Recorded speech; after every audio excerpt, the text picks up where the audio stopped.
Phone വേണ്ട, കുട്ടികൾക്കിനി phone വേണ്ട. Hi all, ഞാൻ ഡോക്ടർ അഹമ്മദ് ഷാഫി. ഞാനൊരു ഡെവലപ്മെൻറ്റൽ പീഡിയാട്രീഷ്യനാണ്. ഡെവലപ്മെൻറ്റൽ പ്രോബ്ലംസ് ഉള്ള കുട്ടികളെയാണ് ഞാൻ കാണുന്നത്. ADHDയും ഓട്ടിസം, ലേണിംഗ് പ്രോബ്ലംസ് ഉള്ള കുട്ടികളാണ് അധികവും ഞാൻ കണ്ടുവരുന്നത്.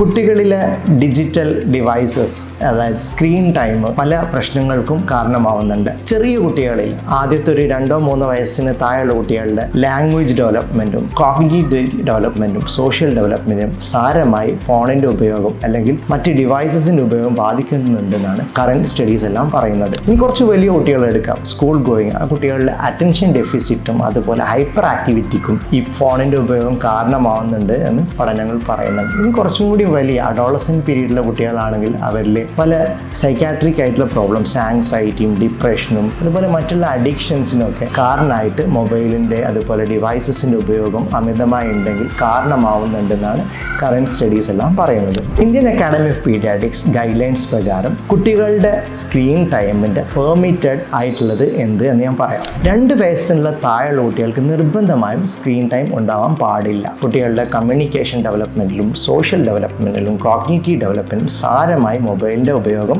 അല്ലെങ്കിൽ മറ്റ് സ്ക്രീൻ ഡിവൈസസിൻ്റെ ഉപയോഗം കാരണം പ്രശ്നങ്ങൾ ഉണ്ടാകുന്നുണ്ട് എന്നാണ് പഠനങ്ങൾ പറയുന്നത്. ഇനി 2 to 5 ഇയേഴ്സിൽ കുട്ടികൾക്ക് പ്രത്യേകിച്ച് പ്രോബ്ലംസ് ഒന്നും ഇല്ല, ഡെവലപ്മെൻറ്റൽ ഇഷ്യൂസ് ഒന്നും ഇല്ല എങ്കിൽ പോലും 1 മണിക്കൂറിൽ താഴെ മാത്രമേ സ്ക്രീൻ ടൈം ഉണ്ടാവും. അതും ഒരു ഷെയർഡ് എൻഗേജ്മെൻ്റ് ആയിരിക്കണം, അല്ലെങ്കിൽ ഒരു ഫാമിലി ടൈമിലായിരിക്കണം ഇത്തരത്തിലുള്ളത്. അതും അവർക്ക് അഡിക്വേറ്റ് ആയിട്ടുള്ള, അവർക്ക് പറ്റുന്ന രീതിയിലുള്ള കണ്ടൻസ് ആയിരിക്കാൻ ശ്രദ്ധിക്കേണ്ട നിർബന്ധമാണ്. ഇനി 5 to 10 ഇയേഴ്സ് ആണെങ്കിലോ 2 hours താഴെ ആയിരിക്കണം സ്ക്രീൻ ടൈം. അതും എഡ്യൂക്കേഷൻ കണ്ടന്റും അവരുടെ ഏജ് അഡിക്വേറ്റ് ആയിട്ടുള്ള കണ്ടന്റും ആവാൻ പ്രത്യേകം ശ്രദ്ധിക്കേണ്ടതായിട്ടുണ്ട്.